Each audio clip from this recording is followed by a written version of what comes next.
This is Brian Mayer, host of Hot Sauce Weekly, and you are listening to BCRN, all barbecue and grilling all the time. Let's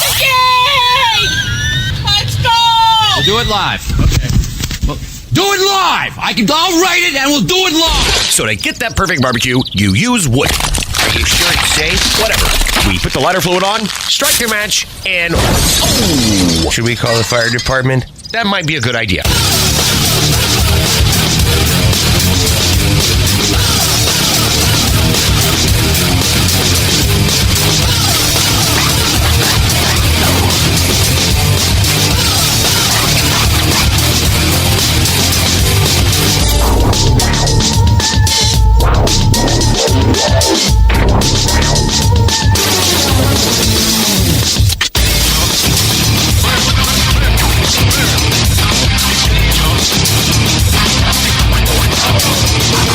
Hey, good evening, and welcome to the really big Barbecue Central show. This is the show that talks about all things that are important in the world of barbecue and grilling. The show originating from the Rock and Roll Hall of Fame city, Bomb City, USA, Cleveland, Ohio, the barbecue capital of the North Coast. I'm your program host, Greg Rempe. Happy to have you aboard here on your Tuesday evening's live fire fun and frivolity show. If you want to get in touch with the show this evening, if you want to follow it on off-show hours, here's how you do all of that. You can get in touch with the show by sending an email to Greg at bbqcentralshow.com. Follow us on all the social media channels at BBQ Central Show. And be sure to subscribe to the show podcast feed on your favorite podcast platform. Anything else you want to find out about the show can be found at the main website, thebbqcentralshow.com. And here's what's happening in case you didn't get the newsletter.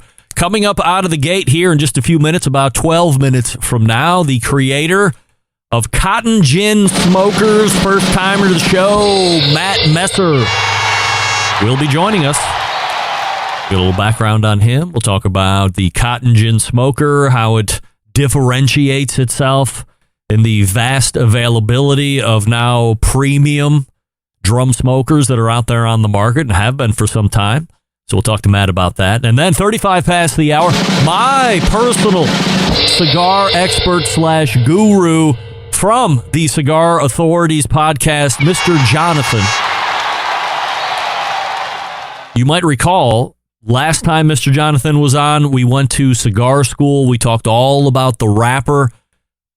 To back it up a little bit, I pitched him on the idea of, in successive appearances, that we would deconstruct what a cigar is, the main components, how it operates, why these things are important to a singular cigar and its smoking success and its flavors and all that stuff.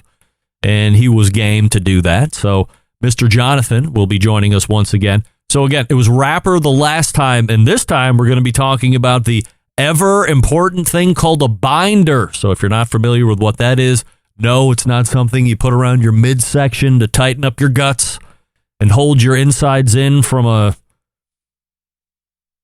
Well, there's something that's called. It's called a hernia. That's right. I knew if I just stick with it, I'd find it. Not that kind of binder. This is a binder in a cigar. I don't know what it is exactly. I know that there's one in every cigar. I think at least in hand-rolled premium cigars. So we'll talk all about that. And if you are a fan of cigars and you are sick and tired of, like me, of being looked at with disdain or somehow lumped in with the folks that are smoking cigarettes, look, you do whatever you want to do. As I always say, you do you, boo. You want to smoke cigarettes, you want to drink until you vomit and pass out, whatever it is you're into, all right, you do that. But the bottom line remains, cigarettes and hand-rolled premium cigars are not... Andrew, you are not the same thing. No. And for decades, they have been lumped into the same old mess that cigarettes, with the warnings and they're addicting and all this other stuff. And finally, about a week and a half, 2 weeks ago, the FDA was struck down in a court of law saying, indeed, these things are not the same. Get that big stuff out of here. So We'll talk to Mr. Jonathan about that, what it means to the industry, and really get some insight, because there's a lot of misinformation that's passed around about cigars in relation to hand-rolled premium cigars. And it's important that I say that, because that is a own sector unto itself, which is the most important thing. These aren't those Swisher Sweets, the mass-produced, machine-produced cigars. That's a whole different thing. Hand-rolled premium cigars are just that. All hand-rolled. They say 300 hands, 300 sets of hands touch a cigar as it's going through the whole manufacturing process. So we will learn all about it. 35 past the first hour, don't you worry. And that'll bring a close to the hour of number 1. And then we'll go to the hour of number 2, where we will welcome in a first-time guest, a beef producer, Tom Remley from Remley Custom Beef. And we're going to be talking about cellularly cultivated meat. We're going to be talking about the traditional ways of cultivating meat, in his case beef, and how these two things can either mutually coexist, or if one is worse than the other, or how can they mutually coexist, all that stuff.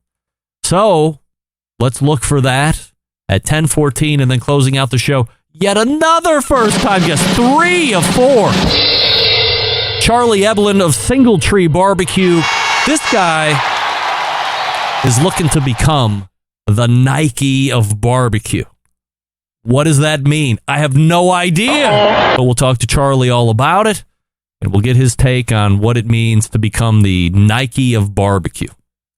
If you want to follow me socially, do it through these handles and platforms: Instagram, X, TikTok, and Snapchat at BBQ Central Show. We also welcome anyone that is watching through the video streaming platforms of, let's say, Facebook and Twitch /BBQ Central Show. You can also watch through the YouTube channel, which is youtube.com/@BBQ Central Show, where we do have a YouTube poll question of the week. And if you're not a fan of the show and a regular listener, just go ahead and take a blind shot, but it's probably not going to matter, but we're asking you this anyway. Last week's audio with Aaron Huntelman of Go Big or Go Barbecue was worse than the show the week before with Susie Bullock, yes or no? And currently, 57% of you are saying no.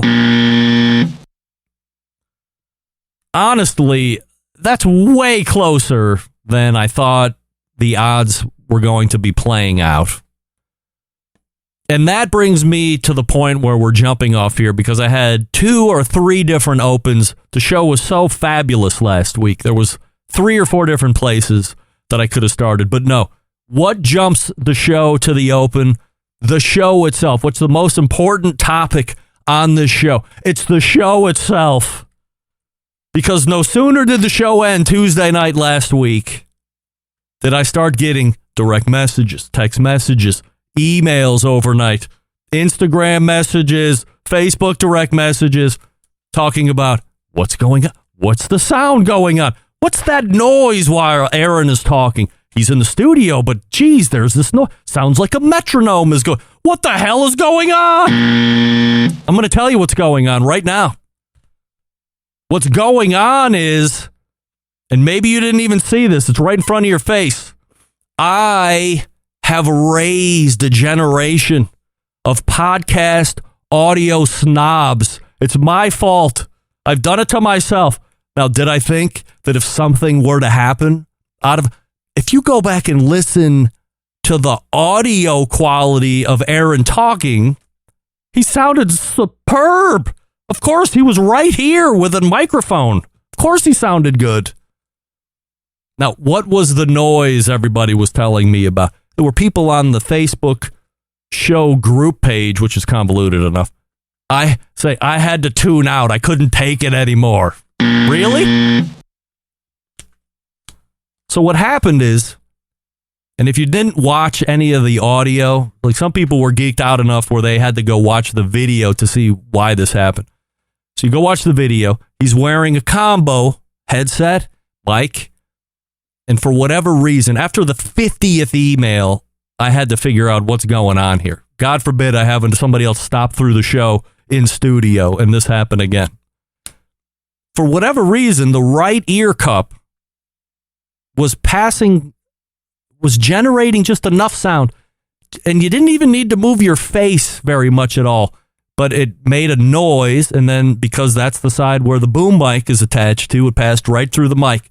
So as he was literally just talking, his mouth was moving his words. Rhythmically, that noise was coming through and getting passed through the microphone. Have I fixed it? Yes. Right now, there's a handheld microphone and a separate set of headphones to eliminate that. I've also identified a completely new headset microphone combo, tested thoroughly, that doesn't have those sounds.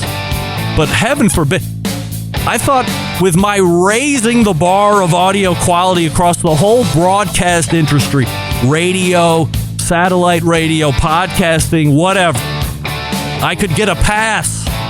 But no, the snobbery knows no bounds, folks. Even the host that is raising the bar of audio is not free from getting hung on the cross. Holy crap, you guys. But that's why I love it. I've made you expect more from your audio personalities and your audio content creators. So I'm going to take pride in that. Now, to be fair, you should go listen to all the other podcasts that are currently available, and when their sounds suck immediately, email that host and tell them they suck too.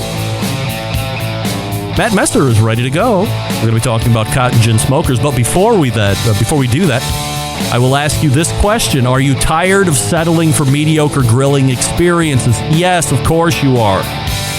It's time to step up the game and bring the ultimate flavor and cooker to the backyard barbecues. Pits and Spits Charcoal Grills, offering the highest quality live fire cooking experience that you can get in the market today using either wood or charcoal. Their solid fuel grills produce those classic flavors you're looking for when you have the time to fire up the grill and cook for family and friends. With a large adjustable fuel tray, you can raise and lower the fire to control and fine-tune the heat. It's their take on the very popular Santa Maria style grill. Check them out online, pitsandspits.com/BBQ Central. That's pitsandspits.com/BBQ Central. And use promo code Charcoal Central. That's Charcoal Central, all one word, for $150 off any charcoal grill that Pits and Spits makes. Once again, the promo code Charcoal Central, not BBQ Central, Charcoal Central, for $150 off any charcoal grill. It's pitsandspits.com/BBQ Central, and the website, of course, Pits and Spits with the double T on the Pits and the Spits. That's right. Well, hey, look at that. John Clota joining the chat here this evening on YouTube. Hey, now. All right, we're going to be talking about drum smokers when we get back. Stick around. You're listening to the Barbecue Central Show.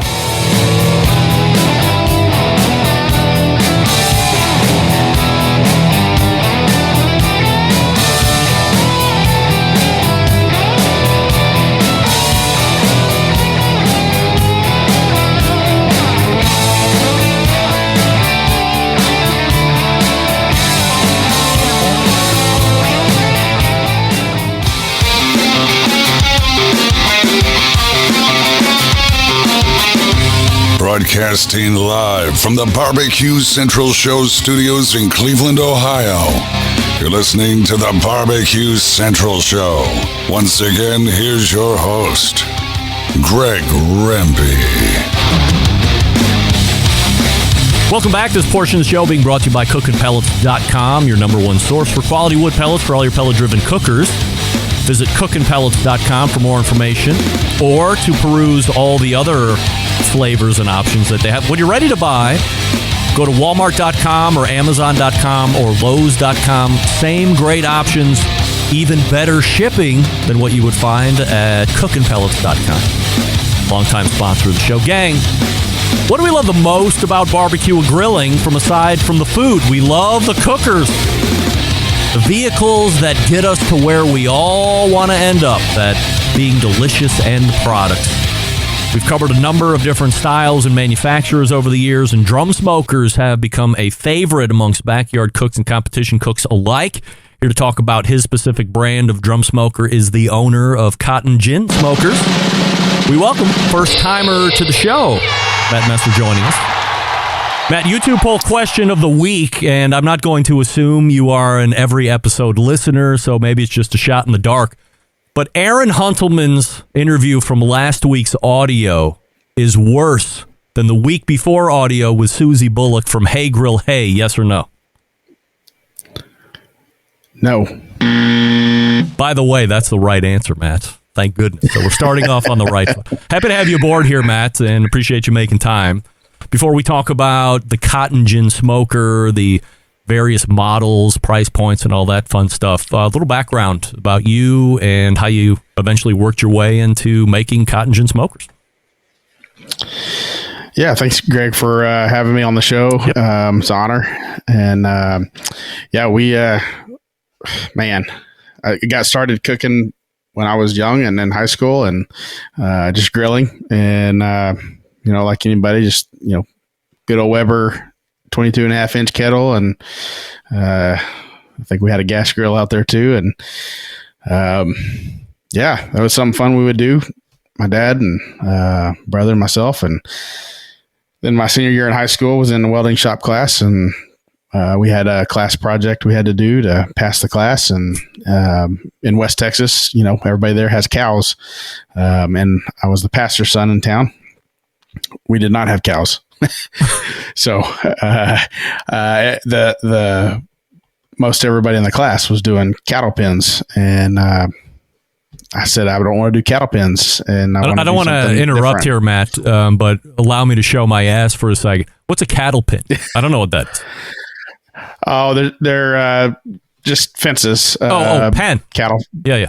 Pen, yeah. Got it. And so they're all, round tube fence panels. So anyhow, a guy in my church had a smoker on a trailer, and I was enthralled with it and thought it was pretty fantastic, and he would come cook for us. And so I approached him. I said, how much money do you have in that cooker? And he said, about $3,500. And I said, well, I guess I'm building a cattle pen. And as a senior in high school, didn't have $3,500 sitting around to build a smoker. So but I was determined, and so we built a smoker and rounded up a bunch of free parts and found a free trailer and made a smoker. And the next year went back to class and to go visit after I graduated. My teacher said, hey, let's go back in the shop. I want to show you something. And we walked back there, and the whole floor was lined with grills and smokers. Really? And I was just, I was blown away. And he looked at me and said, Matt, he said, you did something that transformed everybody's thinking. Nobody wants to build cattle pens anymore. They want to build grills and smokers. How good was that for a smoker? It was a really cool. How good was it? Yeah. I've got a picture of it somewhere, and it was, I didn't learn to smoke on it. I used it as a grill. I didn't know how to smoke meat. I grew up eating brisket, but I didn't know how to cook it, and not till probably about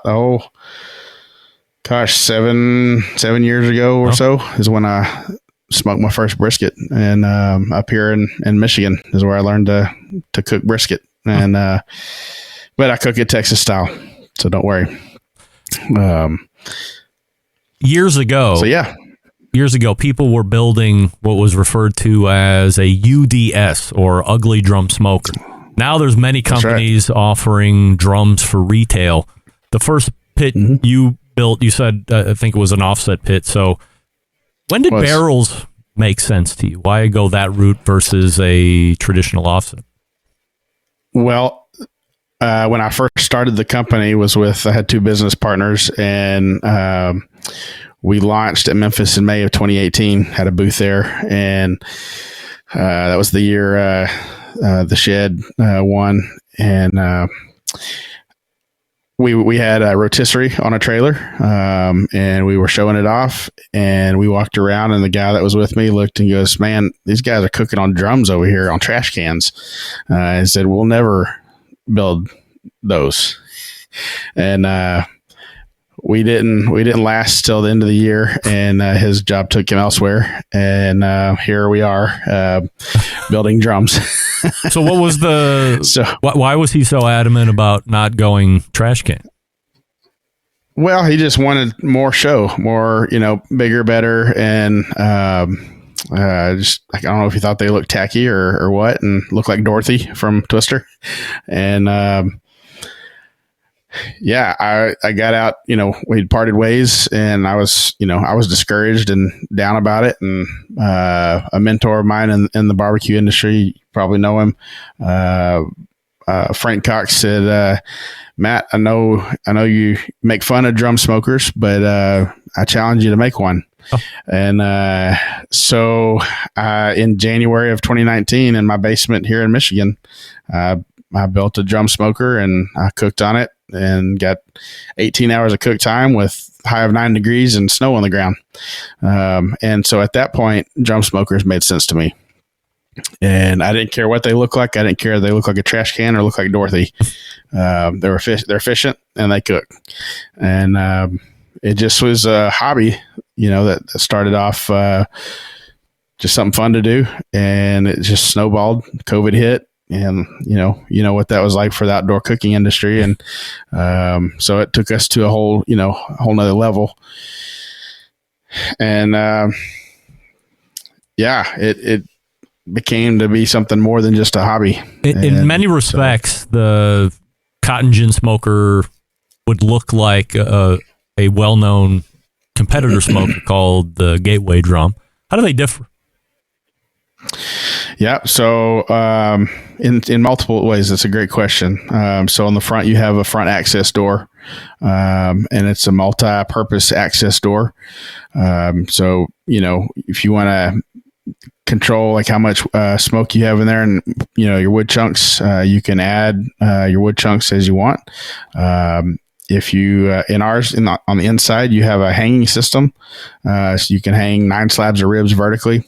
So you can spritz those down through that door instead of opening the top and letting all the heat out. But it's got a 3-tiered cooking level. Comes with 1 grate, but if you're cooking with 2 grates, say a middle grate and the bottom grate, then you want to access the bottom grate, you can access it through that door, as opposed to opening the top and pulling everything out to get to the bottom. You're able to access just that grate. So that's one of the biggest differences. We do have a wider footprint on our casters, and so ours are a little more.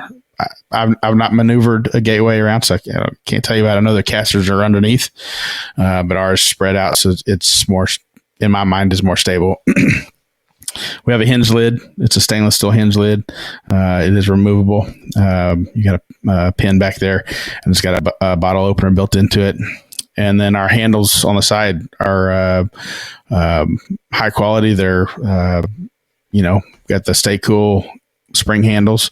But Gateway is a great company. They've been around for a long time. Got respect for Tim and what he does with them. And there's definitely some differences there. Our comes fully loaded, so a side by side comparison. When ours is at full retail value at $13.99, theirs is $12.99, but you get all those extra things. So if you were to add all that stuff to theirs, you're well over that price point there. So, but ours is on sale right now for $12.49. Matt Messer joining us here on the show. The website cottonginsmokers.com. Why Cotton Gin Smokers for a name? When I moved to Michigan, the only white on the ground was snow. And so the only cotton that you see in Michigan now is us. And being from Texas and from West Tennessee, love driving through the country and driving through cotton fields. I'm a country boy, and miss that. It's beautiful. There's something about it. And but when I moved up here and I started cooking more and smoking meat, people asked about me opening a restaurant, and I thought about it for about 5 minutes. And during those 5 minutes, I decided, I wanted to have a Texas flair or a Southern flair to it. And up here, that seems to sell well. And then I decided I didn't want a restaurant. So, but I decided, I thought, with cotton and stuff, you can do a lot with that theme and being kind of the rustic and farming motif, I guess. So, but our first shop was actually in a cotton gin in Mississippi. It was an old cotton gin in Amory, Mississippi. So that kind of solidified it when we found that shop. And that was the name we come up with. It just stuck. How many different options or models are you offering right now? Technically on the drum smoker side, we have 3 options if you include the T-Bird. Do we want to include the T-Bird as a drum smoker? Well, it's technically not drum, but yeah. So you got the Reaper is the beginner model, so it's bare bones, basic. You got your casters. But no side handles, no device mount, no door. It's a single cooking level. So that's kind of our beginner level. And then you've got the Harvester, and that's our number one seller, the one we've sold the most of. Yeah. So, yep, there's the Harvester. And there's that door you were talking about. Wow. Yeah, there it is. You got the door, and then here's this T-Bird. Look at this thing. So it looks like T-Bird. It does look like a drum, but then on the top it looks like a horizontal cooker. Right. So it cooks like a drum. I cooked 2 briskets and 2 butts last night on one grate for our lunch. So 2 whole packer briskets. Wow. So you got your heat shield and charcoal basket and baffle plate down on the bottom, just like in the Harvester. But then you have actually 3 different grate levels. In the T-Bird, you got that big main grate. Underneath it, there's another grate. And then above it, there's the grate that slides in and out. With that one, the top of the grate comes off, and there's 3 rods that run across there. So you can, that's your hanging system. So if you want to hang ribs and sausage and chicken and stuff. So you can do that as well. But say you wanted to grill some steaks and hamburgers and hot dogs.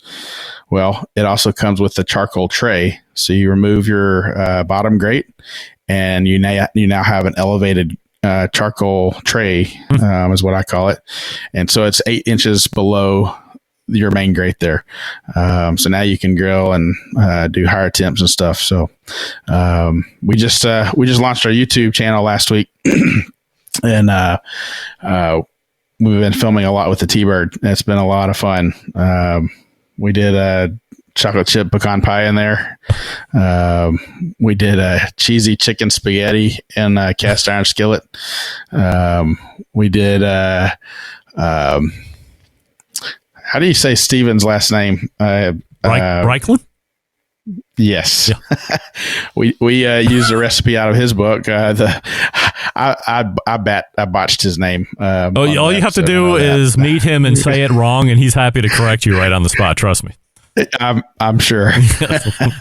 If he sees that episode, I might get an email from him saying, tell me how to do it. But we did his bacon bourbon apple crisp in there, and it was phenomenal.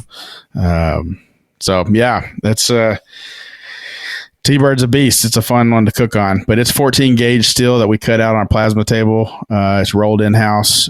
So it's not, started off as 2 drums put together, and that was a pain in the butt and almost pulled it from the product line. And then we got that plasma table, and that kind of changed things there. So, yeah, that's completely fabricated in house. You got a couple other pretty cool accessory items. You have a pretty heavy duty charcoal chimney, and you also have a fire pit that'll sell pretty well. That's right.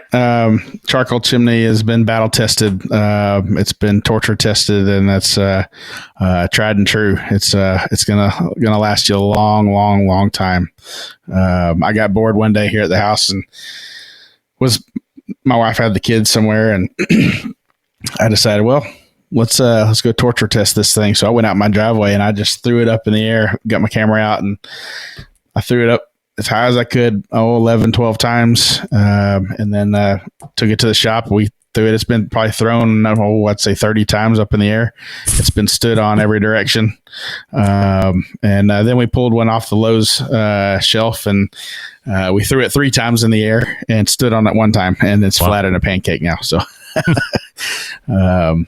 but yeah, it's a beast. So it's out of 16 gauge still, and got 2 Stay Cool handles on there, and got a heat shield, and it'll do the job for sure.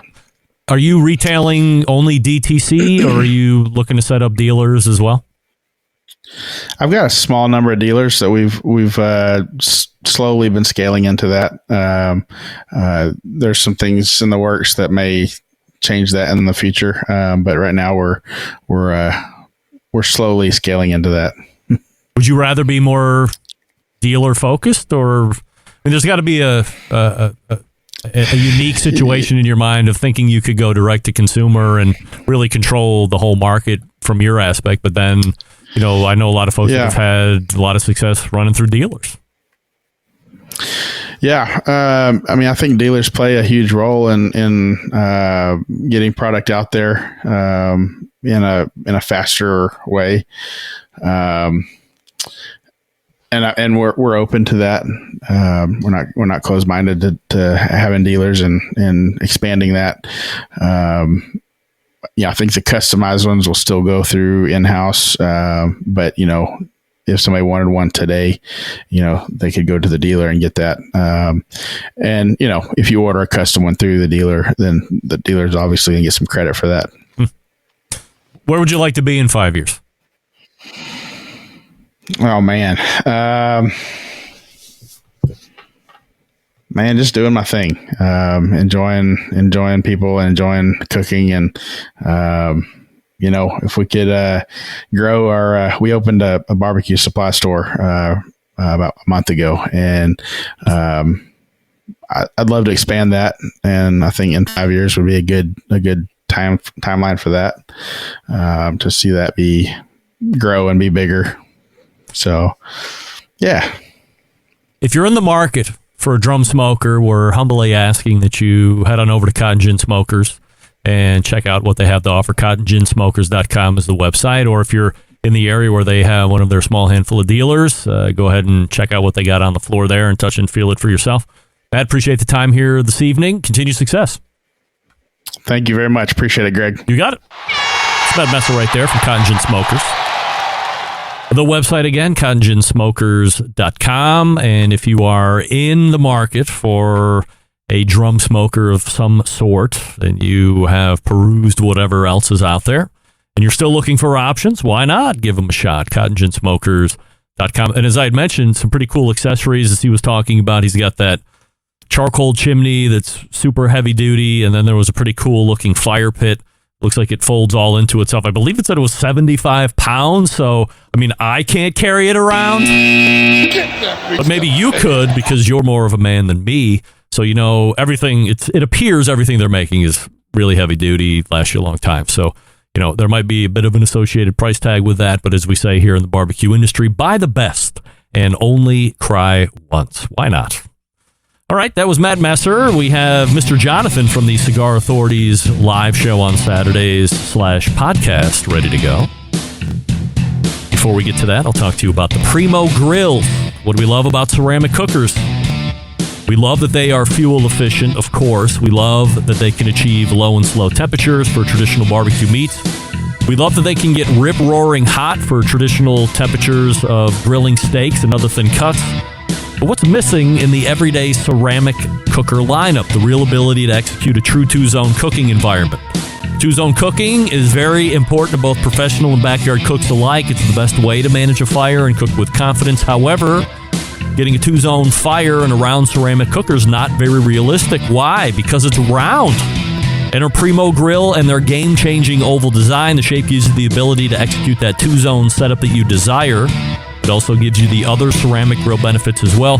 When you break it down, there's more than 60 different ways to cook on that Primo, so you're only limited by your culinary imagination. They have all the accessories that you ever want. Deflector plates, yes. They also have pizza stones. They have a pizza insert. They have a Primo Grill rotisserie accessory. They've upgraded the top and bottom dampers for air intake and air exhaust, but only sold through dealers. So find one near you at primogrill.com, and then when you locate that dealer, check it out, see the oval that will best fit your need. I recommend the XL, even if you're a family of 3 or 4. XL gives you the best QPR as far as size, cooking ability. And again, these things are fuel misers. Once the ceramics get hot, uses very little fuel to continue to build that heat. So there's plenty of times, especially now here in the summer, the warmer months, where you can get multiple cooks out of a load of charcoal, depending on what you're doing. PrimoGrill.com, and don't forget, next month on September 10th, I believe, they have the Primo Bash. So if you go to PrimoGrill.com, you can read about the Primo Bash that's going to be going on at their factory out there in Illinois, something I would suggest you definitely go to and take a part of. I'm sure there'll be special deals. And then tell Nick Bauer I said hi. I wanted to be there, but not going to be able to make it this year, maybe next year. PrimoGrill.com and the Primo Bash next month. Be there. We're back with Cigar Talk right after this. Stick around. You're listening to the Barbecue Central Show.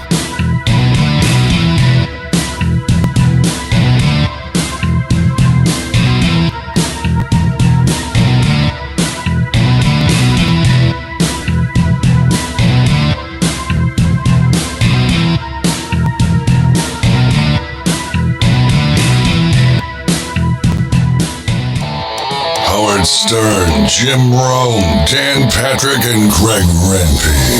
The Mountain Rushmore of talk show entertainment. Now, let's get back to the Barbecue Central Show. And we thank Matt Master for joining us last segment. CottonGinsmokers.com is his website. This segment brought to you by Fireboard. Monitor up to 6 different temperatures simultaneously. Connect to Wi-Fi for cloud-based monitoring, or connect via the Bluetooth. If you have smart speakers in your home, you're in luck because Fireboard is fully integrated with most of them. Find out more by visiting fireboard.com or call 816-945-2232. In fact, I was texting with Ted Conrad from Fireboard last week. We're putting together a segment here to announce a new product, so stay tuned for that. My next guest, well-known figure in the cigar community, one of the co-hosts of the ever-popular Cigar Authority podcast, now celebrating its either 13th or 14th year of live shows, almost as long as this show. A wealth and knowledge of information as it relates to the world of cigars. And we are happy to call him friend of this show. Welcoming back, of course, Mr. Jonathan. Mr. J. Hey, what's going on? We have a YouTube poll question of the week that I don't know if you're going to be able to answer fully, but we're going to ask you to try anyway. Aaron Huntelman's audio from last week was worse than Susie Bullock's from Hey Grill Hey audio the week before. Yes or no? You're right. I can't answer that. We're going to go with no. That's right. So, all right, no. Currently, oh my God, you're not going to believe it. Currently, 64% of the voting public are saying yes, it was worse than Susie Bullock's of 2 weeks ago. I don't believe that, but these people, as I said in the open, I have spawned a generation of audio snobs. It's my own doing, and now I'm being crucified for it, but we'll let that go. Before we get into cigar school, because we're going to be talking about the binder this time around, we talked about the wrapper the last time. 2 weeks ago or so, there was a federal court ruling that affected the premium hand-rolled cigar industry in a major way, and might I say, in a major positive way. So I don't want to dig into the weeds here because we're not a cigar-related show like you are on the Cigar Authority podcast, but we like to high-level it where we can. Give us a recap of what the ruling was and what it means going forward for now. Essentially, what the ruling is that the FDA has not proven beyond a shadow of a doubt that they should be regulating premium cigars. So there is a definition of premium cigars being that it's 100% whole leaf tobacco, that is 100% handmade. It requires humidification. So with that definition of premium cigars, anything that falls under that definition would be exempt from FDA ruling, which means that the Wild West can now return to the cigar industry.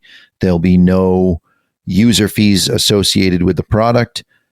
So we can expect, if the prices of cigars that are already on the market do not go down, new cigars that come into the market will come in at a lower price. The gray area will continue to be that tobacco products of any type can and will cause some type of cancer. Do you feel that is not true? It's actually demonstrably not true, according to the FDA's own 3 studies in which they mined the data from the biggest study ever done that separates premium cigars from OTP, which is other tobacco products, and every other tobacco products from vape to cigarettes, chewing tobacco, pipe tobacco, all fall under OTP.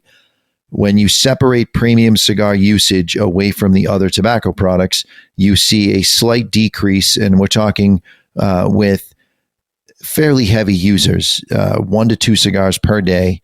You see a slight decrease within the margin of error of the study, but it is a decrease in coronary heart disease, lung cancer, COPD. The average, an average of a 4-year extended lifespan for a cigar smoker versus a non-cigar smoker. That seems outrageous. Well, it's outrageous because the anti-smoking propagandists generate an awful lot of money through these sin taxes, where if they can convince the public that the product is evil, then the public won't give them too much of a hard time about putting a tax on it. And instead of the government looking out for the people and finding real cures, they put things out like all tobacco is bad for you. And the reality is tobacco has been used as a medicine going back to before Columbus discovered the Americas. I'm going to ask you to speculate. Do you see further deregulation going forward on premium cigars? So the Premium Cigar Association, the PCA, and the Cigar Rights of America have teamed up, and they are now, if they're not one organization, they're sister or brother organizations.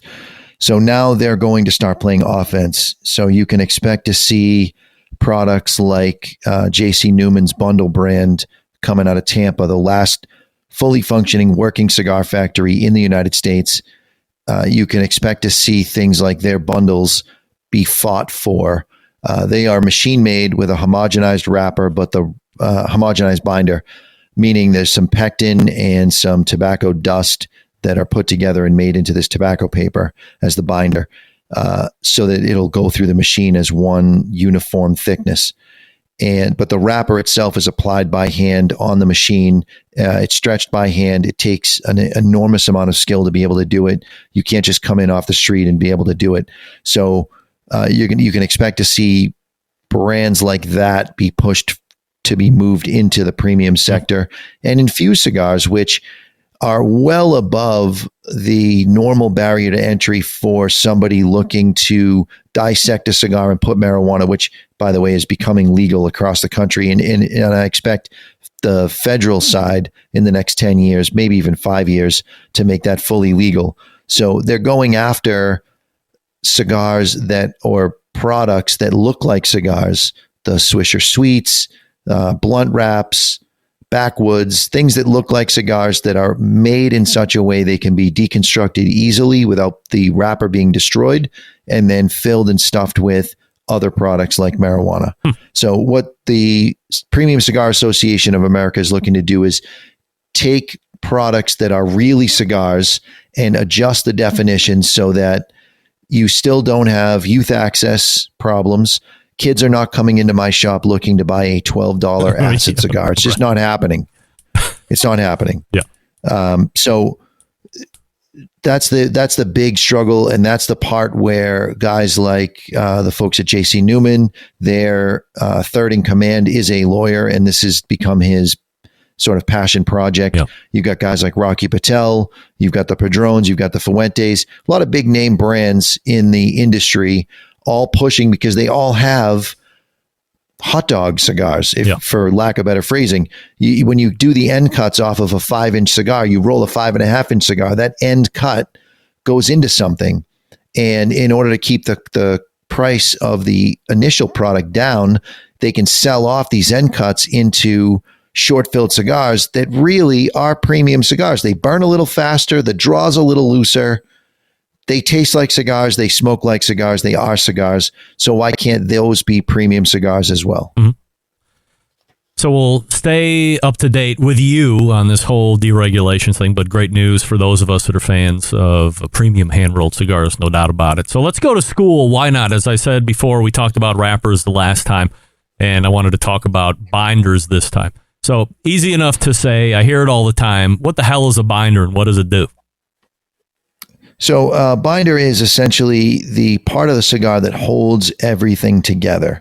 So every part of the blend matters, and you hear people talk about binders being neutral in flavor or aiding in combustion. Yep. The reality is it depends on where the binder is sourced from. So the plant is divided into, most companies will divide the plant into 8 sections, but I'm going to divide into 3 just so that people can wrap their mind around this. You've got low primings. The lower third of the plant has great combustion. It's lower in nicotine, but it's very high in ammonia, and it requires an awful lot of post-roll aging and it used it a lot in cheap cigars because it's plentiful. Mm-hmm. You got middle priming tobaccos, which are heavily aromatic. They have decent combustion, moderate levels of nicotine, and they're lower than the low primings as far as the ammonia content. And then you have high priming, which is highest in nicotine, lowest in combustion, but has the most depth of flavor. So where are you pulling this binder from is going to dictate whether it's going to add strength, whether it's going to add combustion.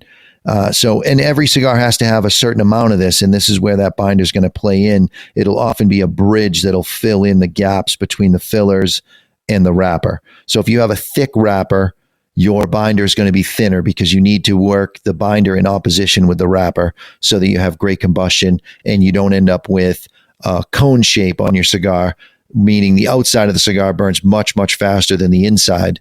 And if the inverse were true, if your outside were too thick, so you have a thick outside wrapper like a Connecticut broadleaf or a Mexican San Andreas, and then you used a thick binder, now the outside of your cigar is not going to burn and you end up with a cone.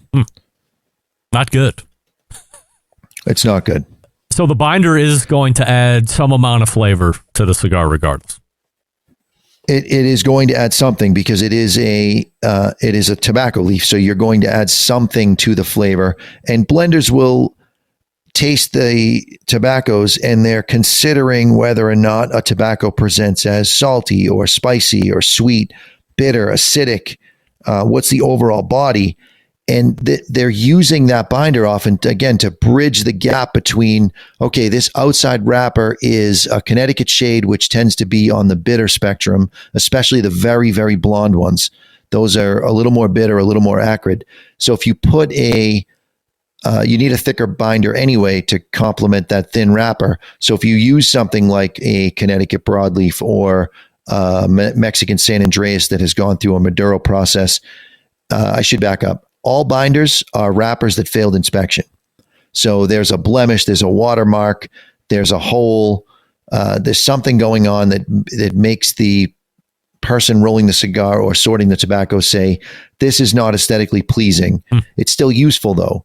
So if they can take that sweetness from that darker inside binder and complement the dryness of the outside wrapper, now the smoker doesn't get stuck with this bitter, acrid outside wrapper, and they can still enjoy a milder cigar, but it'll have lots of flavor. It seems like why would you even want to bother putting that wrapper on the outside if you know it's going to give that flavor profile?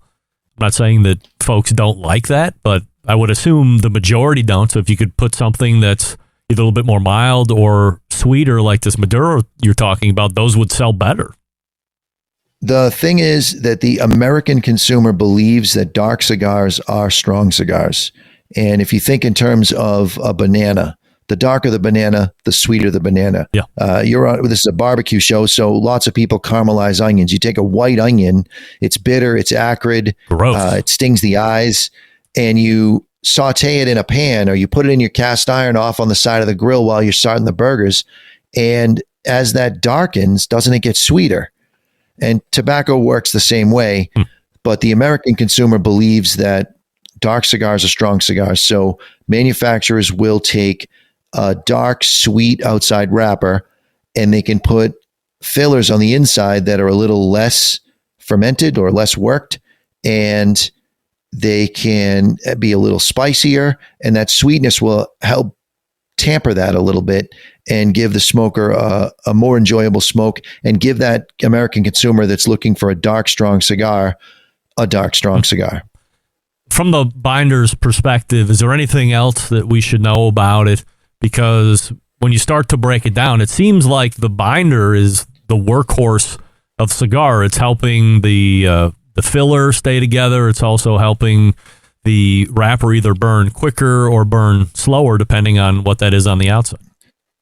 It absolutely, that's a great way to put it. It is the workhorse of the cigar. It's very necessary to have that binder applied correctly, so that inside of any cigar is anywhere between 30 and 60 airways that flow all the way through the cigar. So when somebody says to me, "Oh, I'll take that bullet punch at the counter," I actually try to talk them out of it, because when you take all those 30 to 60 inlets of air and you funnel them down to 10 or 15, you're changing the flavor profile of the smoke. So you want to have that cigar as opened up as possible before you light it.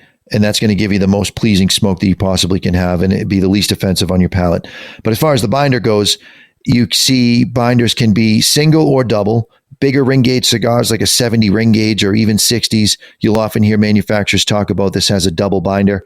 They tout it like it's a sales thing where, this one has the double binder. It just means that there's so much tobacco in there that when you put fire to that, if there was a single binder, it would blow through the wrapper through expansion. So the binder helps to protect the wrapper from the inside as that filler expands when it heats. And yeah, it's absolutely a workhorse. This is your fault. We're going to end on it.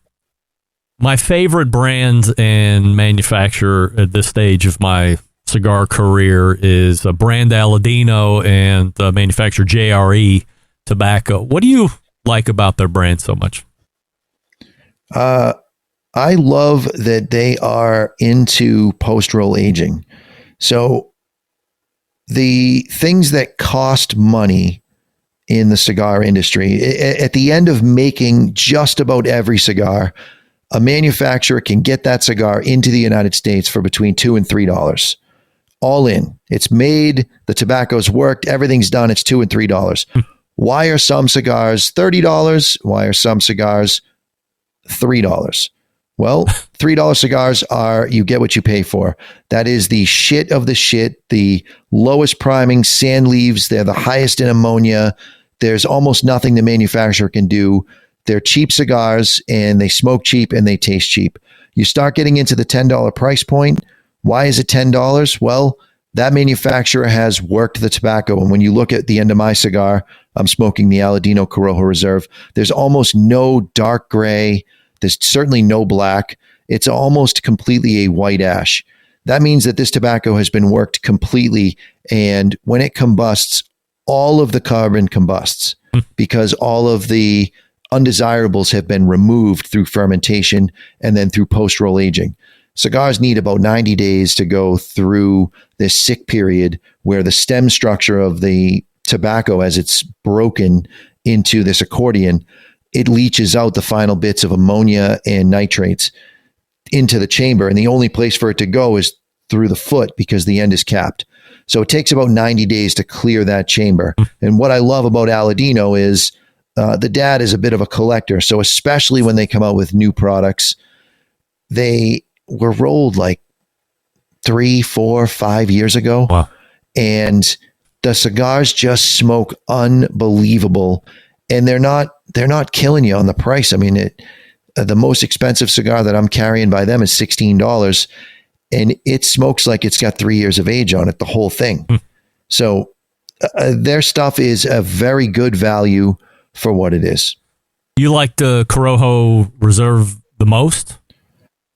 That's the one that I smoke all the time. It is a fuller bodied cigar. It's very aggressive. It's 100% Corojo. I love it when the wrappers come in on the darker side because it's so aggressive It's so strong you can almost feel your fillings. You really have to pay attention to it. You got to smoke it slow. So a good, dark, strong cigar like that, I can smoke it for an hour and a half on a Robusto, which is pretty remarkable. Is it fair to say that this is more of a Cuban-inspired cigar, but also is reaping the rewards of being grown in Honduras from a flavor profile standpoint? So Corojo tobacco was the original seed strain grown in El Corojo, Cuba. That was the predominant tobacco that Cuba used. And the issue they had is it's very susceptible to blue mold and black shank. So you run through cycles of crops where you have a very low yield if it's not tended properly. In the case of Aladino, they have drones that fly over the field with infrared scanners. They have bare systems with drip irrigation and computer controlled nutrients.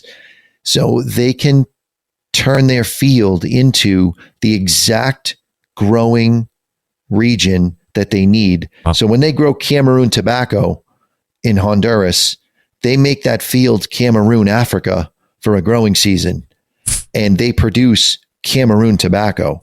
It's not like some of these companies that are talking about growing broadleaf, and they're growing broadleaf in Nicaragua or Honduras or Dominican Republic or even Pennsylvania, and it tastes nothing like Connecticut broadleaf, which is very sweet.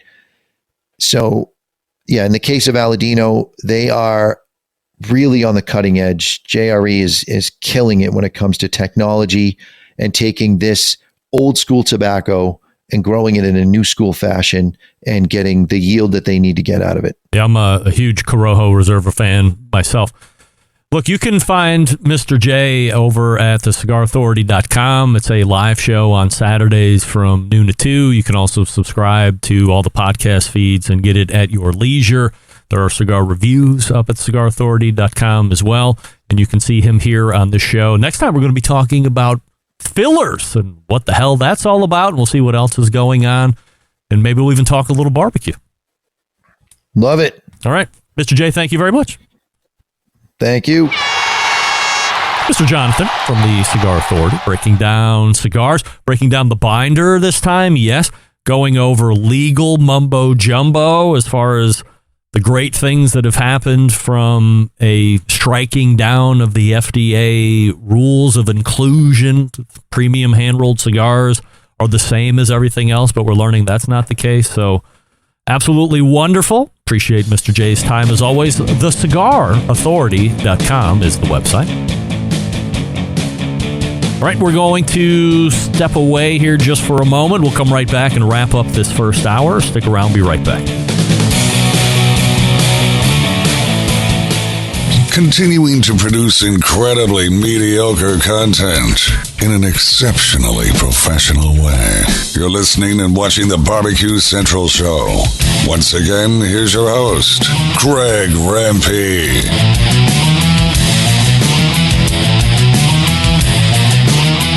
And we thank Mr. Jonathan from the Cigar Authority for joining us last segment, thecigarauthority.com, his website. Once again, it is like this show. It's a live show over on YouTube and Facebook from 12 to noon Eastern Time. And of course, it's being recorded, so if you can't catch it live on Saturdays, like I try to, but not usually am able to, I just get the podcast and listen to it on the way to work on Mondays. Or Sundays if I'm mowing the lawn, it's great. So, look forward to next time, and we'll talk about fillers. You heard long fillers, short fillers, things like this. What does that even mean? I don't know. But we'll learn all about it next time Mr. J's on. All right, let's go ahead and point to the second hour. Refresh your libations. When we come back, we have two great interviews. We also have some hot takes coming up here at the top. You are listening and watching the Barbecue Central Show right here on the Barbecue Central Show Network. Stick around. We'll be right back.